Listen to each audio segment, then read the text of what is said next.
আল্লাহর উপর ভরসা রাখো, তিনি কখনো তোমাকে একা ফেলে দেবেন না। জীবনের প্রতিটি ধাপে, প্রতিটি কঠিন সময়ে আমাদের মনে প্রশ্ন আসে, আমি কেন এই কষ্টে পড়লাম? কেন আমার দোয়া কবুল হচ্ছে না? আমি তো নামাজ পড়ি, রোজা রাখি, তারপরও কেন এমন হচ্ছে? এই প্রশ্নগুলোর উত্তর একটাই, আল্লাহ আমাদের পরীক্ষা করেন। আল্লাহ বলেছেন, আমি অবশ্যই তোমাদেরকে ভয়, ক্ষুধা, ধন সম্পদ, প্রাণ ও ফল ফসলের ক্ষয়ক্ষতির মাধ্যমে পরীক্ষা করব, আর তুমি ধৈর্যশীলদের সুসংবাদ দাও। তাহলে বোঝাই যাচ্ছে, দুনিয়ার কষ্ট কোনো শাস্তি নয়, বরং এটি এক একটা পরীক্ষা।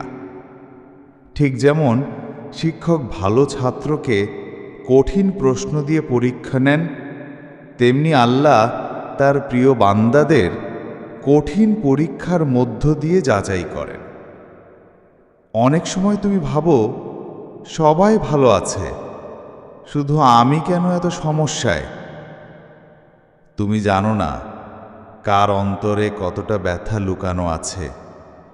তুমি জানো না আল্লাহ তোমার জন্য কি সুন্দর পরিকল্পনা করে রেখেছেন। মনে রেখো, আল্লাহ তোমাকে ভুলে যাননি। তুমি যখন গভীর রাতে কাঁদো, কারো কিছু না বলে আল্লাহর সামনে হাত তুলো, তখন তিনি শুনেন। তুমি যখন কাউকে কষ্ট না দিয়ে নিজের কষ্ট নিজের মধ্যে রেখে দোয়া করো, তখন তিনি গ্রহণ করেন। আল্লাহর কাছে সময় অসময়ে প্রার্থনা করো, শুধু বিপদে পড়ে নয়, সুখের সময়ও তার স্মরণ করো।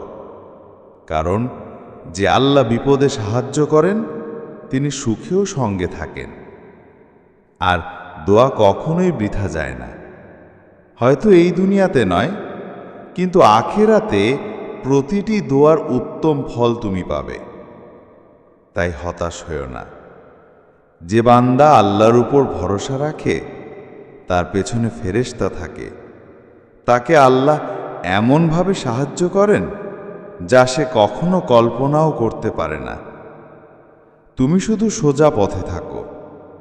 তোমার কাজ সৎ থাকা, নামাজ কায়েম রাখা, ধৈর্য ধারণ করা এবং অন্তরকে পরিশুদ্ধ রাখা। আর বাকিটা আল্লাহর হাতে ছেড়ে দাও। কারণ যে আল্লাহর উপর ভরসা করে, আল্লাহ তার যথেষ্ট।